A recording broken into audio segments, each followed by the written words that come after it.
Here to help us unpack it all is Grace Maccarone, sales representatives with TheFoxTeam.ca. She joins me now. Welcome to Forum Headlines. Hi, thanks so much for having me. Great to have you here. The housing market is seeing sky-high home prices. Can we expect this to be the new normal, I'm wondering? And if so, for how long? So it is natural in the market to have growth spikes, downturns, and periods of maintenance or plateaus. We had a period of downturn when the pandemic hit, followed by a large spike that we're still experiencing. And it can be hard to predict exactly what will happen.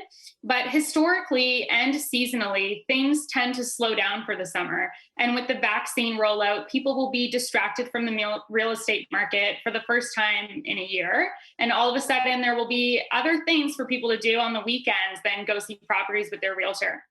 So one mortgage broker says, home prices we're seeing are falsely inflated, that real estate agents, perhaps not all, but some real estate agents perhaps are pricing homes low on purpose, telling buyers they'll accept offers on a particular day to get buyers in the door, and then stage buyer against buyer in a bidding war to essentially sell the house over asking. But home appraisals don't support these housing markups. So unpack this for us, and how is this fair to buyers? So, yes, bidding wars are part of what's causing this spike, but they're not a new phenomenon, especially in the Toronto market. They have been around for many years. So while it may be new to some markets, it's not new to the real estate industry. There are other factors involved that are pandemic related, causing this surge with everybody's needs changing and everybody wanting to move.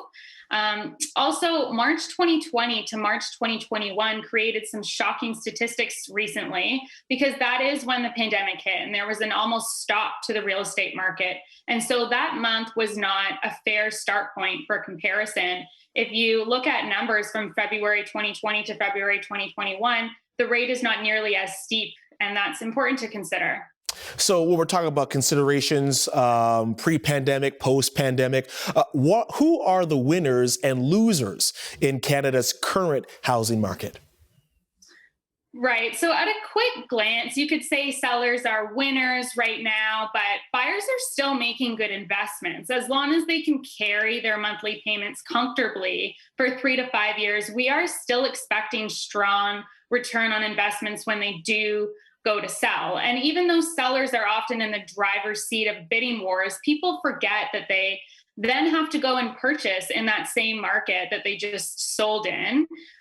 Some city cores experienced a downturn in condos, if you wanted to consider that a loser of this market, but that was more so in the first few months of the pandemic. And we are seeing, at least in Toronto, a very strong return to that market. How does the housing climate vary if we're talking big cities versus perhaps rural areas, and maybe even outside of the province across Canada?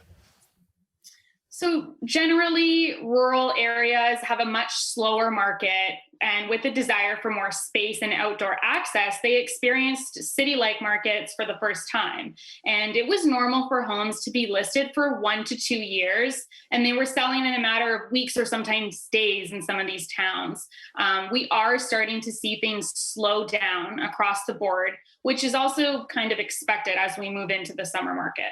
So we're talking solutions now, I guess. What advice for itching home buyers and perhaps sellers would you give to them who are currently in the housing climate right now? And I got 30 seconds or so for this. Yeah. My advice would be to not make any decisions out of fear. Don't panic buy, don't panic sell. Remember that this is not the first time that the housing market has experienced a big surge. It won't be the last. Consult the experts that you trust, make a solid plan, and you'll be just fine. News to live on. Thank you so much for your time. No problem. Thanks for having me.